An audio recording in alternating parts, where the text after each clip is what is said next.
Olá pessoal, meu nome é Eduardo, seja bem-vindo ao canal. Nesse vídeo eu vou falar com vocês sobre o meu antepassado, que foi cristão novo, o Antônio Bicudo Carneiro.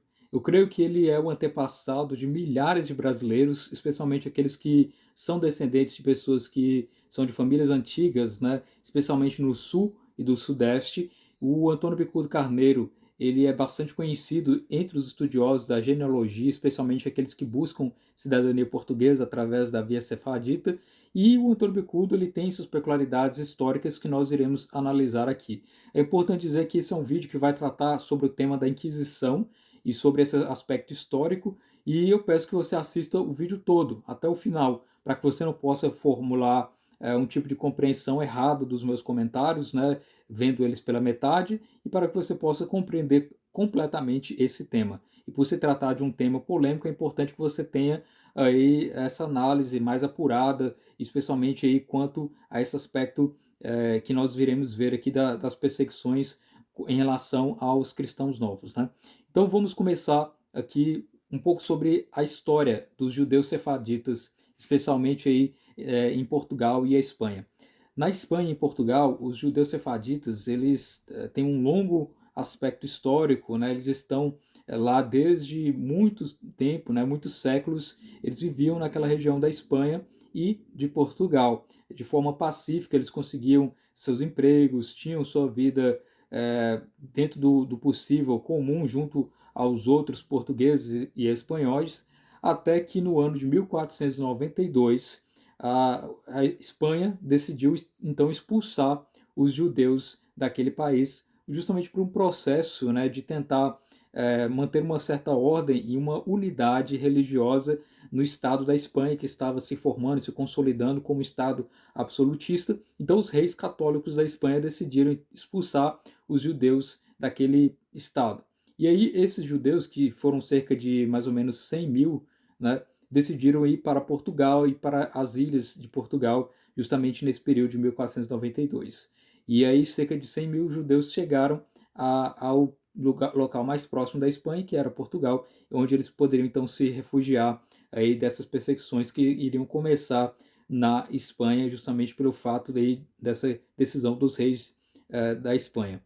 Ocorre que o rei Dom Manuel I de Portugal, ele decidiu se casar com Isabel de Aragão, na pretensão de que ele, após o falecimento dos antepassados da Isabel, ela seria a sucessora da coroa espanhola e o próprio Dom Manuel seria então rei da Espanha e de Portugal. Então ele pretendia que também seus sucessores tivessem esse poder. E então ele celebrou esse casamento com Isabel de Aragão, porém havia uma cláusula nesse casamento, né, que dizia que todos aqueles que eram infiéis, no caso mouros e judeus, deveriam ser expulsos do reino de Portugal para que esse casamento pudesse acontecer. E então, em 1496, Dom Manuel I, rei de Portugal, casou então com Isabel de Aragão, que era então a herdeira do trono da Espanha. E Dom Manuel, percebendo que não seria vantajoso expulsar os judeus, porque muitos deles contribuíam com cargos públicos, muitos deles tinham aquisições financeiras, né, eram pessoas ricas. Então ele pensou que não seria interessante para Portugal que esses judeus fossem expulsos, assim como a Espanha fez. Então ele tentou forçar a conversão dos judeus sefaditas justamente nesse período, a partir de 1497. E essa conversão ela seria forçada, né? Os padres iriam reunir ali os judeus e iriam batizá-los contra a sua própria vontade. Ou, caso eles não fizessem isso, eles iriam perder seus bens, eles seriam presos, seriam condenados, etc. Né? No ano de 1497, especificamente em 19 de março, foi decidido que os filhos menores dos judeus sefaditas deveriam ser deslocados da sua família, retirados da sua família e batizados e entregues a famílias cristãs. Então isso aconteceu em 1497, né? Foi um grande choque para as famílias judaicas daquele período, né?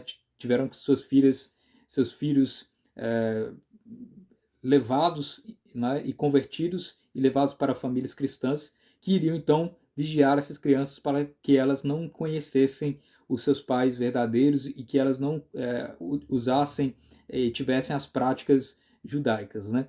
Também no ano de 1497 foi editado norma de que proibia esses judeus sefaditas de se casar entre si. Eles só poderiam casar com um cristão velho, né? Então foi feita essa distinção entre aquele cristão novo, aquele que havia se convertido, que era judeu e que havia se convertido ao catolicismo por imposição, e existia o cristão velho, que era aquele que tradicionalmente na sua família não tinha contato com os judeus.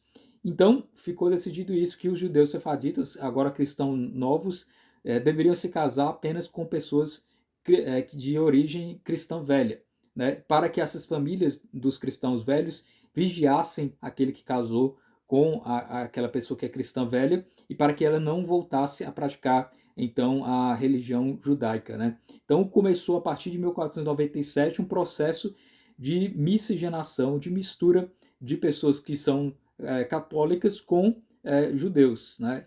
E agora eram cristãos novos, né?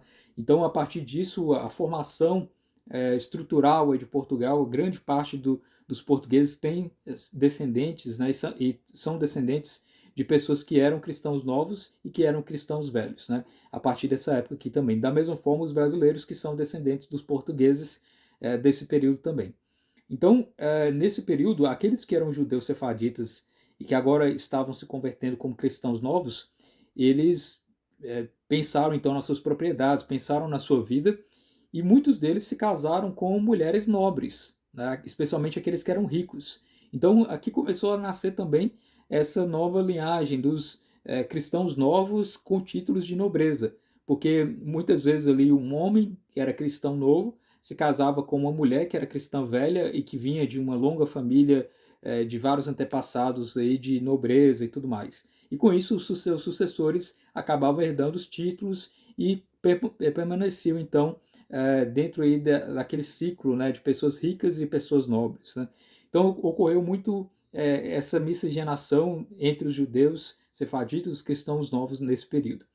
E muitos, inclusive, a partir desse período, tiveram nobilização, né? Ou seja, conseguiram provar os títulos de nobreza, especialmente no século XVI, é que começou a ser exigido a chamada pureza de sangue, né? A questão de verificar se a pessoa era cristão novo. Mas nesse período inicial, de 1497 até 1530, existia então essa mistura dos judeus sefaditas com os nobres, aqueles que eram ricos, né? Os judeus sefardistas que não tinham condições se casavam também com outras pessoas que tinham aí o mesmo nível econômico também.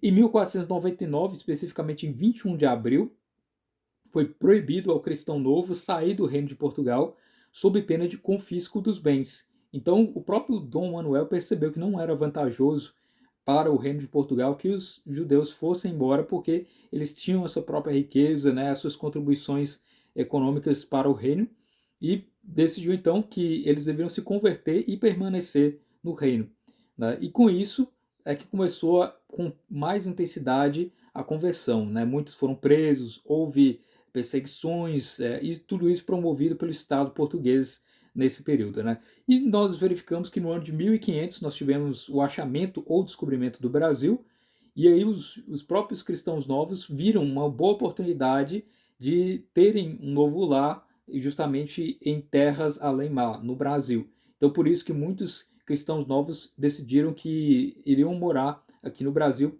especialmente para iniciar a povoação. E mais, apesar disso tudo, né, ocorreram perseguições aos judeus, especialmente no ano de 1404, aliás, 1504, né, 1504 houve ataques aos judeus, e não tem muitos dados históricos quanto a esse ataque de 1504, mas o que ficou mais conhecido foi o ataque de 1506, que é o chamado Massacre de Lisboa de 1506, né? Várias pessoas foram perseguidas, que eram cristãos novos, foram perseguidas e mortas por cristãos velhos, né? Então foram aí cerca de 2.000 a 4.000 pessoas de origem judaica que foram mortas ou que eram suspeitas de terem origem judaica, né? Muitas das pessoas talvez não fossem de origem judaica, mas eram colocados ali no meio justamente por discordarem daquele massacre, né? Então imagine um cristão que discordava do massacre dos judeus sefaditas, tentando defendê-los, também era considerado como cristão novo e também era assassinado. Então, cerca de 2.000 a 4.000 pessoas, aqueles que defendiam os judeus sefaditas e também os próprios judeus sefaditas foram assassinados, né? Tudo isso com a liderança, pelo que foi pesquisado aqui, de frades dominicanos que estavam incitando o povo a atacar esses judeus sefaditas, né? Tudo isso também é resultado do momento histórico em que eles estavam vivendo, que era um momento de fome, tinha seca e tinha uma peste também. Então as pessoas não tinham um raciocínio tão claro dos fatos e acabavam atribuindo aos judeus todo tipo de problema que eles tinham naquele momento. E aí o próprio rei Dom Manuel I, percebendo o que estava acontecendo, esse monte de assassinato dos judeus, enviou suas próprias tropas e acabou com o motim, né? Matou muitas pessoas ali que estavam raivosas por causa disso e puniu severamente os freis, os frades dominicanos que estavam incitando o povo a perseguir os judeus. Com isso, o próprio Dom Manuel ele não queria a desordem no seu reino, né? Muito embora ele estivesse tendo esse processo aí de forçar a conversão dos judeus, ele não queria que ocorresse desordem, que ocorresse massacres dessa forma. Então, por isso que logo depois, no ano seguinte, em 1507, ele liberou que os judeus sefaditas, os cristãos novos, pudessem sair do reino, né? E também ele limitou algumas situações em questões de direitos dos judeus sefaditas, porém, nesse período por bem, ele pensou que poderia haver então uma abertura maior em relação a esses direitos. Tanto é que nesse livro aqui, ó, História de Portugal, onde relata um livro especificamente tratando sobre a história dos judeus, né, judaísmo, inquisição e sebastianismo, nesse volume aqui, que é o volume 6º dessa coleção História de Portugal, ele vai tratar só sobre os judeus e ele vai falar justamente desse período após o massacre de 1506, onde ele coloca de fato aqueles que eram batizados, os cristãos novos, tinham acesso a tudo o que lhes fora antes vedado, quer pelas leis canônicas, quer pelas ordenações gerais do reino.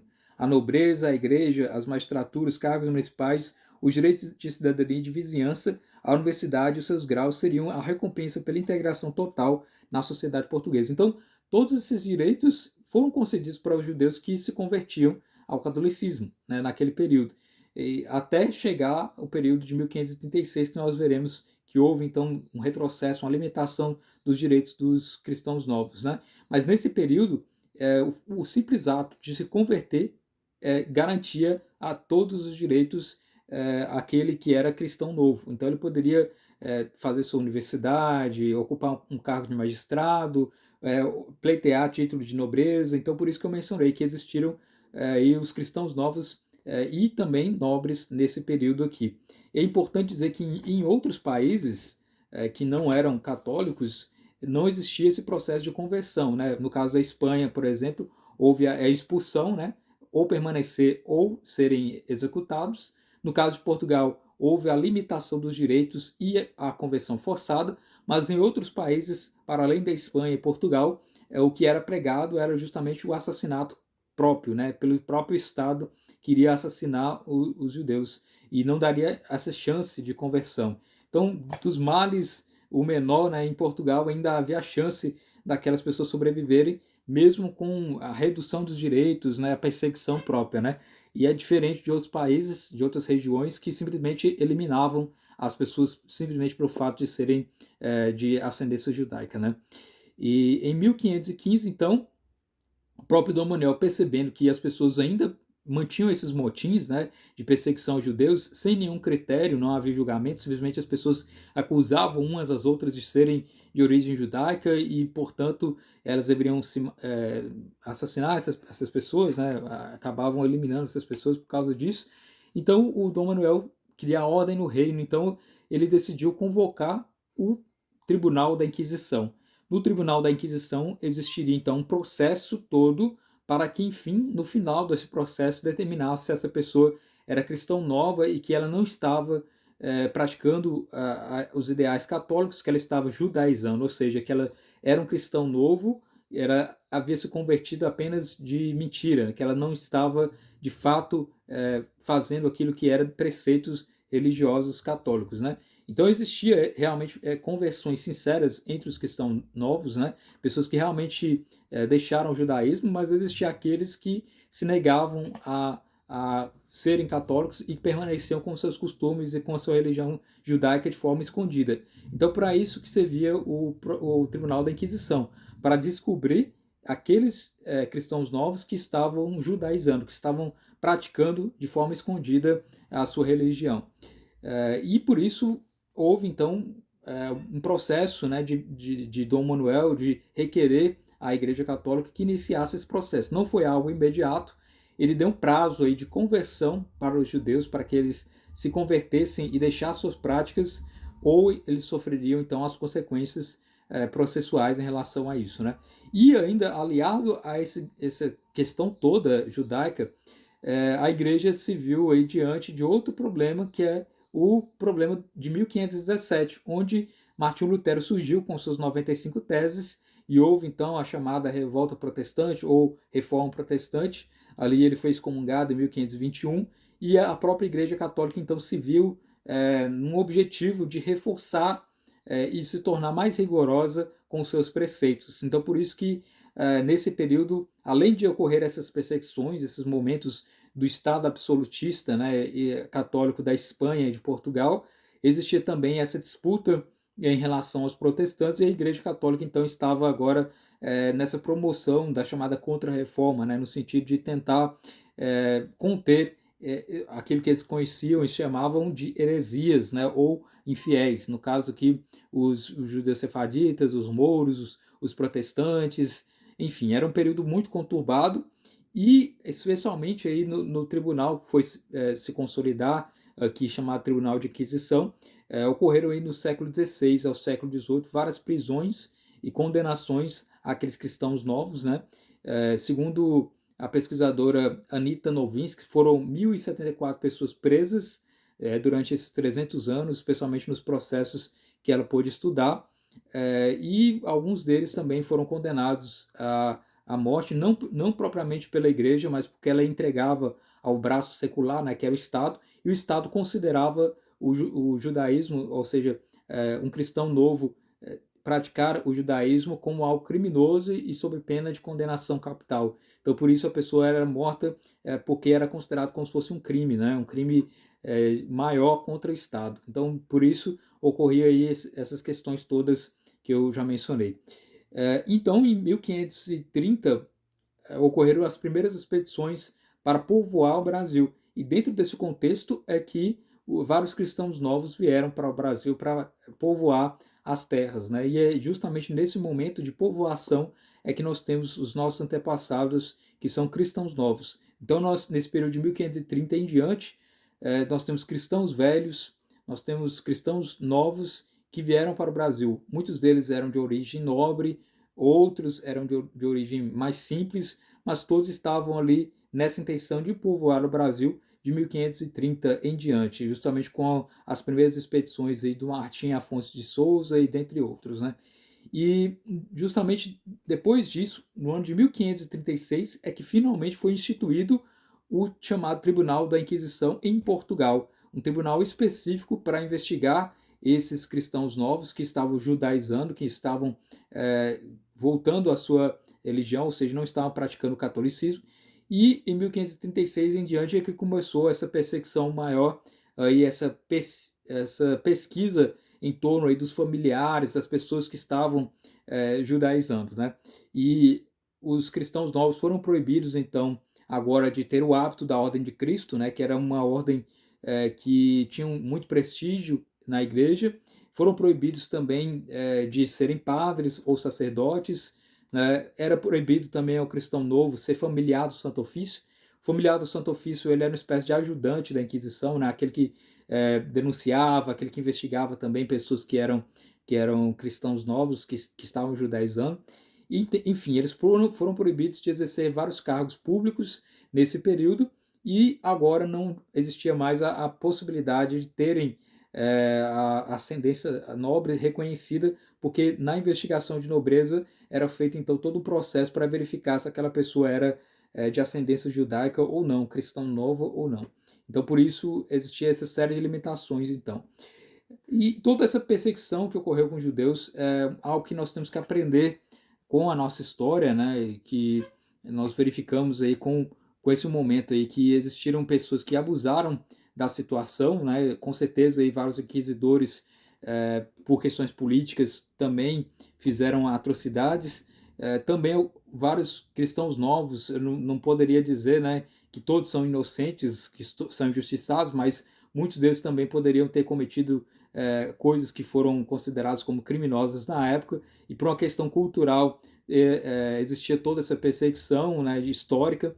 Então é uma coisa complexa, né? Eu não poderia dizer que existem só vilões e só mocinhos, mas existe toda uma complexidade que deve ser avaliada, que deve ser estudada, especialmente porque nós somos descendentes tanto daqueles que foram perseguidos quanto daqueles que são perseguidores, né? Aqueles que são portugueses ou descendentes de portugueses descendem então daqueles judeus perseguidos e também daqueles que foram perseguidores. Então é uma questão complexa da mentalidade da época, somada a uma série de incompreensões e questões históricas, né? Aqui no Brasil, essa história toda da perseguição dos cristãos novos, dos judeus sefaditas, ela sempre foi muito negligenciada no seu estudo, né? Existiam poucos estudos antes da década de 70 aqui no Brasil que tratavam sobre isso, especialmente tratando sobre aqueles cristãos novos que vieram de Portugal a fim de residir no Brasil para que não tivessem, então, essa perseguição aí propriamente, né? Então, a Anita Novinsky, que é uma estudiosa aí, ela nasceu em 1922, faleceu no ano passado, em 2021. Ela é professora da USP, especialista em Inquisição portuguesa no Brasil. Ela começou na década de 70 a fazer uma série de estudos sobre a origem dos cristãos novos aqui do Brasil e pesquisando justamente nesses processos inquisitoriais, né? Os processos da Inquisição, eles estão todos, a grande maioria deles, disponíveis ou em documentos da Igreja Católica ou então no Arquivo Nacional da Torre do Tombo, que é o arquivo que grande parte dele está digitalizado e que pertence a Portugal, e lá há todos os processos disponíveis que você pode olhar e ler esse processo. E eu já li vários processos do Arquivo Nacional da Torre do Tombo para pesquisar sobre a história da minha família. É interessante como o procedimento é feito, né? Bem parecido com os processos que nós temos atualmente, né? Até porque eu sou advogado, então ao analisar os processos daquele período, nós verificamos que eram os rudimentos do nosso processo atual, né? Tem ali os depoimentos, né? Tem despachos do juiz, tem aí diligências para verificar a ascendência judaica da pessoa, colhimento de testemunhas. Então é bem parecido com o nosso processo, porém com algumas peculiaridades, algumas deficiências da própria época, porque o direito estava em desenvolvimento justamente naquele período, né? Século XV, século XVI, né? Ainda não nós não poderíamos considerar como nosso direito com todos os seus aspectos e complexidades atuais, né? E aí, nessa pesquisa do Arquivo Nacional da Torre do Tombo, é que nós podemos encontrar esses indícios dos cristãos novos que vieram para o Brasil. E com toda essa pesquisa, foi aberto, então, todo um conhecimento que não era tão conhecido, né? Era algo desconhecido na bibliografia e que nós devemos estudar e conhecer os nossos antepassados com a maior clareza histórica desse período, né? E em 2015, em Portugal, o governo de Portugal, na tentativa de restabelecer então uma espécie aí de desculpa, né, histórica, né, de tentar mostrar que esse tipo de situação foi um erro histórico do Estado de Portugal, né, eles projetaram uma lei, a Lei da Nacionalidade de Portugal, em 2015, que dá o direito àqueles que são descendentes dos judeus sefaditas, que foram perseguidos pela Inquisição e pelo Estado português, a ganhar o direito, então, à nacionalidade portuguesa. Então, se você também é descendente do Antônio Bicudo e descendente de outros cristãos novos, você tem, então, o direito à cidadania portuguesa pela via sefadita, comprovando a sua ascendência até esses antepassados que tiveram essa perseguição aí como cristãos novos da Inquisição e do Estado de Portugal. E quem determina se você tem esse direito, né, de linhagem verificada são as comunidades israelitas, as comunidades judaicas. Então, a comunidade israelita de Lisboa, que é a chamada CIL, e também a comunidade israelita do Porto, né? São esses órgãos que reúnem os processos que são enviados a eles, avaliam os documentos e estabelecem que realmente você é descendente de um cristão novo que foi perseguido pela Inquisição e pelo Estado de Portugal e que você tem, portanto, direito a essa nacionalidade. Especificamente quanto aos judeus que estão na minha árvore genealógica, existem vários, né, que eu já mencionei, mas nós temos aí o Vicente Anes Bicudo, que é o pai do Antônio Bicudo. O Vicente Anes Bicudo, ele nasceu em Ponta Delgada, no arquipélago dos Açores, né? Os antepassados dele provavelmente vieram da Espanha, né? Depois de 1492, fugindo então para essas ilhas, e ele nasceu por volta de 1515. E ele foi casado com Messia Nunes e faleceu em 27 de agosto de 1582, nos Açores. E ele teve vários filhos. Ele teve o filho Vicente Bicudo, Matias Bicudo e o Antônio Bicudo, também chamado Antônio Bicudo Carneiro, muito embora os genealogistas descobriram que o sobrenome Carneiro não pertence ao Antônio Bicudo, então basta dizer que são esses alguns dos filhos aí do Vicente Anes Bicudo. E como é que é feito um processo para saber que o Antônio Bicudo, que o Vicente Anes Bicudo, eles são de fato cristãos novos, já que eles se escondiam, já que eles não queriam mostrar que tinham essa ascendência judaica? Como é que é feito essa pesquisa? Justamente em documentos que eu já mencionei, do Arquivo Nacional da Torre do Tombo, nós verificamos que há documentos de cartas, de relatos do Matias Bicudo, que é filho do Vicente Anes Bicudo, ou seja, irmão do Antônio Bicudo, meu antepassado.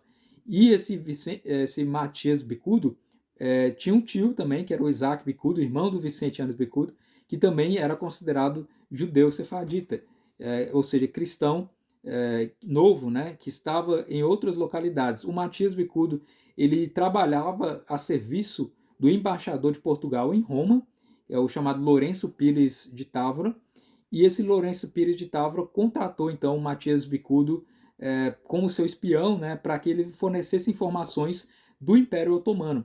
Matias Bicudo, ele viveu na região do Cairo, no Egito, e ele passava informações para o seu tio, que é o Isaac Bicudo, que vivia em Alepo, na Síria. E a partir daí ele enviava informações para Lourenço Pires de Távora, que por sua vez enviava informações para o Reino de Portugal. Então havia toda uma rede de tráfico de informações, e nessas cartas que nós vemos aí do Matias Bicudo e também em documentos, como tem, por exemplo, o processo de Tomé Pecado da Paz, né? No processo dele há o relato aí do Matias Bicudo e do Isaac Bicudo, que eram pessoas que estavam a serviço aí desse embaixador e que eram considerados judeus. Então, a partir dessa verificação de se o irmão de Antônio Bicudo era considerado judeu, logo o pai também era considerado judeu, porque a ascendência judaica ela se faz, né, por descendência. Não há conversão de uma pessoa ao judaísmo nesse período, e sim de algo que passa de pai para filho, ou de mãe para filho, ou seja, de ascendente para descendente. E o Isaac Bicudo, que era o tio, né, também é considerado como judeu, então por isso o Antônio Bicudo, o pai dele, o Vicente Bicudo, também eram considerados cristãos novos. Né? O Matias Bicudo e o seu tio Isaac Bicudo, eles se mantiveram como judeus porque eles estavam distantes do reino da Espanha e Portugal, porém o Vicente Anes Bicudo ele permaneceu nos Açores, então ele teve que se tornar um cristão novo. E o Antônio Bicudo, então, ele se deslocou para o Brasil, justamente por volta ali do ano de 1570, junto com seu irmão, ele veio ao Brasil para ser um dos povoadores da região de São Vicente, de São Paulo.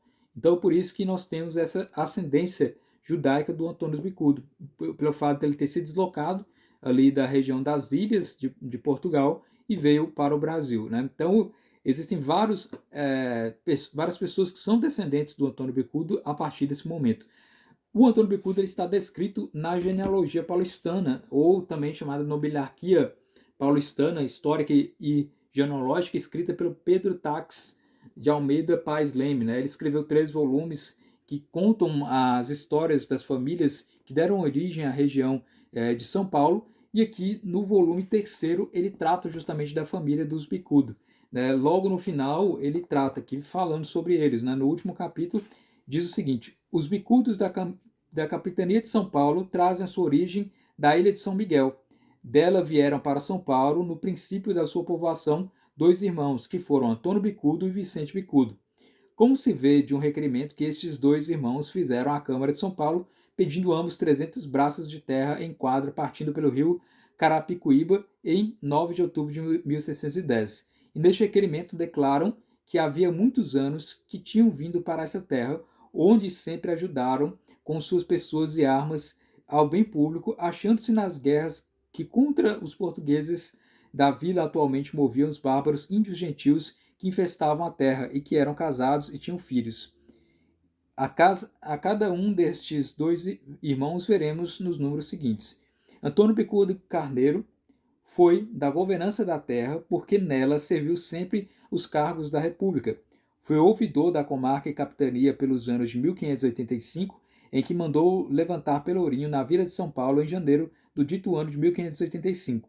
Foi casado com Isabel Rodrigues, como se mostra do requerimento que fez aos oficiais da Câmara de São Paulo, pedindo chãos para fazer casas com seu quintal no ano de 1598. E nesse requerimento declarou que tinha 2 filhos e 4 filhos.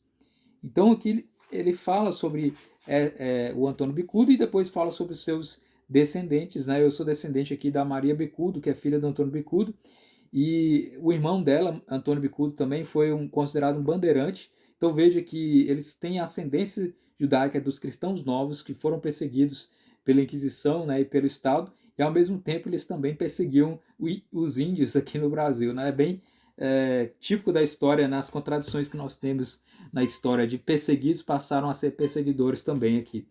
Então tudo isso é para falar com você sobre essa importância de pesquisar a nossa história, né, e evitar esse tipo de coisa na nossa atualidade. Nós verificamos que não tem cabimento esse tipo de perseguição atualmente só pelo fato da pessoa ter um tipo de religião, né, e nós devemos repudiar todo tipo de erro que foi cometido também, né, e é isso, né.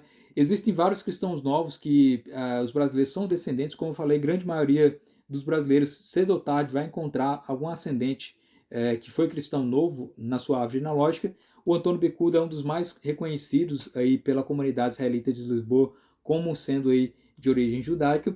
Nós temos a Isabel Velho também, que é da região do Sudeste, né, os seus descendentes. Branca Dias também é reconhecida pela comunidade israelita como sendo uma ascendente aí dos cristãos novos, né? Ou seja, provavelmente era uma judia convertida. A Brites Mendes de Vasconcelos também é reconhecida como cristã nova.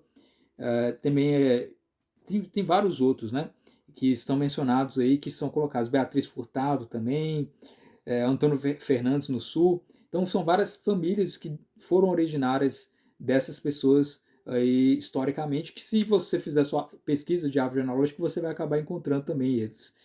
Tem também o Antônio Rodrigues de Alvarenga, que é reconhecido pela comunidade israelita de Lisboa como um cristão novo, porém, eu também sou descendente do Antônio Rodrigues de Alvarenga e li todos os processos relacionados a ele e percebi que há um erro aí em relação à aceitação dele como cristão novo, porque eu li todos os processos e parece que está havendo fraude em relação a isso, né? E a comunidade israelita de Lisboa está reconhecendo o Antônio Rodrigues de Alvarenga como um cristão novo, mas na verdade ele não é cristão novo, ele é cristão velho. E eu li todos os processos, né, porque justamente eu sou descendente dele, né, e fiz a transcrição, e também pelo fato de ser advogado e algumas pessoas que me procuram, né, para entrar com processos requerendo a cidadania, e já fiz toda a pesquisa em relação ao Antônio Rodrigues de Alvarenga, e ele não é cristão novo, não tem essa ascendência, e estão infelizmente cometendo aí um erro em relação à comunidade israelita de Lisboa, né, que por boa fé deve estar aceitando aí os pedidos em relação ao Antônio Rodrigues de Alvarenga, mas ele não é cristão novo. Agora o Antônio Bicudo e outros que eu já estudei, eu pude verificar nos documentos que há relatos e há questões ali que indicam a sua ascendência como cristão novo, né? Então é diferente aí do Antônio Rodrigues de Alvarenga, que tudo indica que ele não é um cristão novo, né? E, enfim, eu já mencionei para vocês tudo isso aí, e espero que você tenha gostado desse vídeo. Tem vários relatos aí sobre origens dos judeus no Brasil, dos judeus sefardítas, o trabalho aí da professora Ana Novinsky. Você pode encontrar vários vídeos que tratam sobre esse tema, né, que há relatos, E para saber sua ascendência judaica, você tem que fazer sua árvore genealógica. Sobrenomes não indicam necessariamente que você é descendente de um judeu sefardita, né? Então, se você tem um nome aí, Oliveira, Vieira, não quer dizer necessariamente que você é descendente de judeu. Isso é uma lenda que criaram aí na internet, não sei de onde é que surgiu isso aí, mas não é pelo sobrenome, pelo nome do sobrenome, e sim pela sua árvore genealógica. Você vai encontrar ali o seu ascendente ali de 500 anos, mais ou menos, que foi um cristão novo, e não pelo sobrenome, né? O sobrenome ele modifica por vários séculos, ele vai se modificando ao longo do tempo. E não é também por questões de herança cultural, né? Algumas pessoas falam, meus avós tinham alguns costumes estranhos e que pareciam que eles eram judeus por causa disso. Isso também não quer dizer que tenha comprovada a ascendência judaica. A única forma de você comprovar que é ascendente, sua ascendência é judaica, é através do estudo da sua árvore genealógica com documentos aí de certidão, de casamento, que você pode encontrar nos arquivos, né? E além disso tudo, é importante dizer que existe uma certa tendência, né, das pessoas de revogarem a sua história do passado.